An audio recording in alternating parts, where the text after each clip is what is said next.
The note that came out of Whitney Houston's voice that night at Madison Square Garden was so high, so pure, that Céline Dion literally stopped singing mid-word and just stood there in shock. What happened in the next 30 seconds broke every rule of live television and created the most beautiful moment in concert history.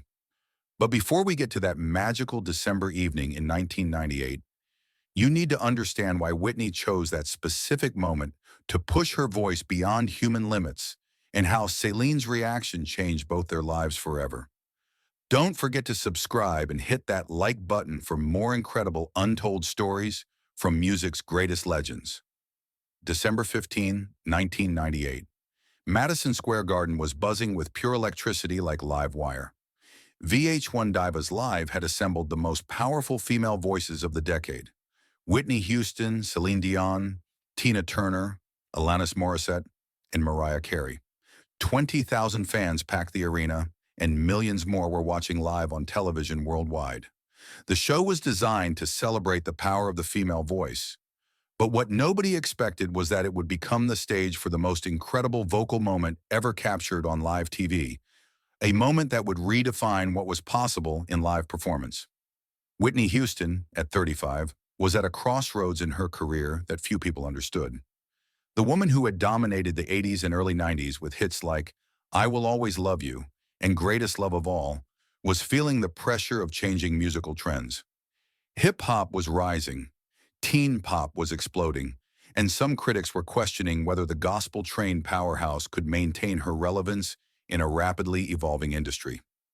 Behind her confident smile and designer gown, she was struggling with the question that haunts every artist at the peak of their powers. Do I still have it? Can I still move people the way I used to? Her voice coach, Dr. Gary Katona, had been working with Whitney for months leading up to this performance. Whitney was dealing with some technical issues, he would later reveal. But more than that, she was dealing with doubt, something I'd never seen before. Céline Dion, meanwhile, was riding the wave of titanic success that had made her a global phenomenon. Her voice had conquered the world with My Heart Will Go On, and she was being hailed as the new queen of ballads by music critics everywhere. At 30, she was at the absolute peak of her technical precision and confidence, fresh off sold-out tours across Europe and North America. But Céline had her own pressures. The Canadian songstress was constantly being compared to other powerhouse vocalists, particularly Whitney. Music journalists loved to pit them against each other, creating an artificial rivalry between two women who actually had tremendous respect for each other's artistry. The two had met briefly before at industry events. Always cordial, always professional, but never more than polite conversation. Music insiders had whispered about who was the better vocalist for years, but neither woman had ever publicly acknowledged the so-called competition. What nobody knew was that both Whitney and Céline had been secretly listening to each other's work for years, studying techniques, admiring approaches, and quietly hoping for an opportunity to perform together. The rehearsal that changed everything. 3 hours before showtime, during the final dress rehearsal, something unexpected happened that would alter the course of music history. The producers had been struggling with how to showcase both Whitney and Céline without creating direct competition. After much deliberation, they decided that the two powerhouses should duet on The Prayer, the soaring ballad that Céline had made famous with Andrea Bocelli. The choice was both inspired and risky. The Prayer was technically Céline's territory. She had performed it hundreds of times, knew every nuance, every breath, every delicate phrase. But it was also the perfect vehicle for both voices, with its spiritual themes and opportunities for vocal fireworks. I know this song requires some high notes, the musical director, David Foster, told them during rehearsal. Foster, who had worked with both artists before, understood the delicate dynamics at play. Let's just run through it and see how it feels. No pressure, just feel your way through it. The backstage area went quiet as word spread that Whitney and Céline were about to rehearse together for the first time. Sound engineers adjusted their equipment. Other performers stopped their own preparations to listen. What happened next was pure magic, even in rehearsal. Whitney and Céline began the song tentatively, their voices feeling each other out like dancers learning a new routine.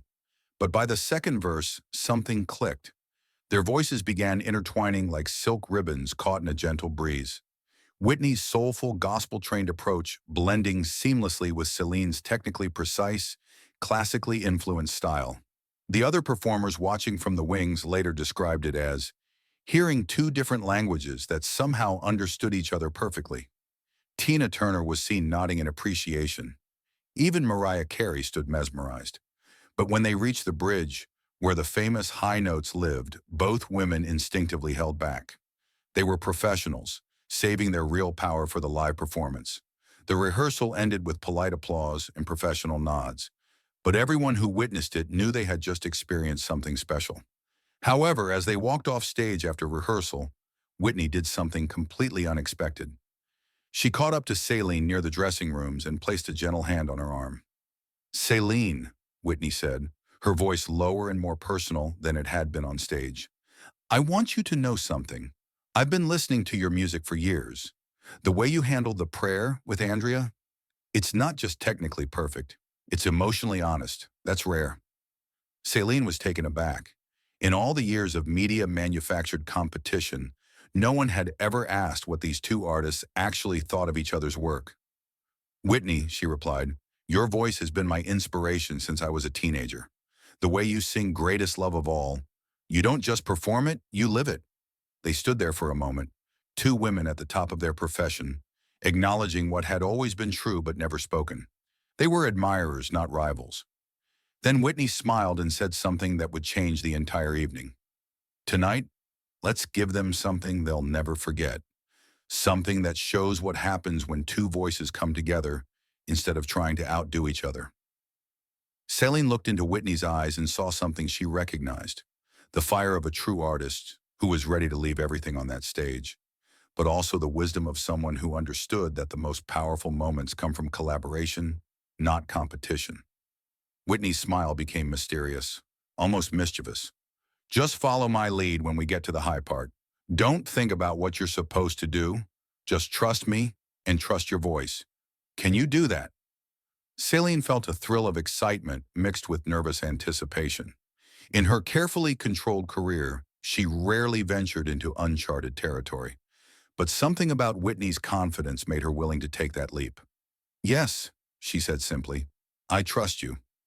That conversation would reshape both careers and create one of the most legendary moments in live music history. The moment that stopped time. Fast forward to 9:47 p.m. The crowd had already witnessed incredible performances from Tina Turner's powerhouse rock and Alanis's raw emotion. Now it was time for the duet everyone was waiting for. Whitney and Céline walked onto the stage wearing elegant evening gowns. Whitney in midnight blue, Céline in silver. The orchestra began the gentle opening of the prayer, and 20,000 people fell silent. For the first verse and chorus, everything went exactly as rehearsed.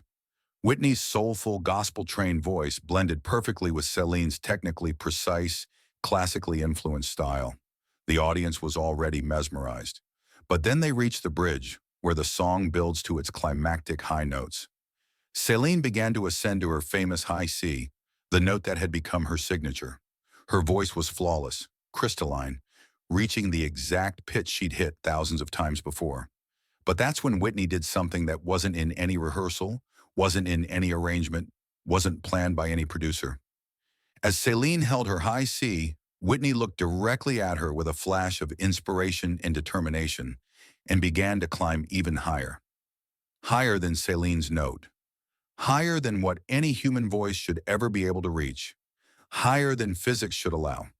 The orchestra, confused but professional, continued playing. The backup singers went quiet.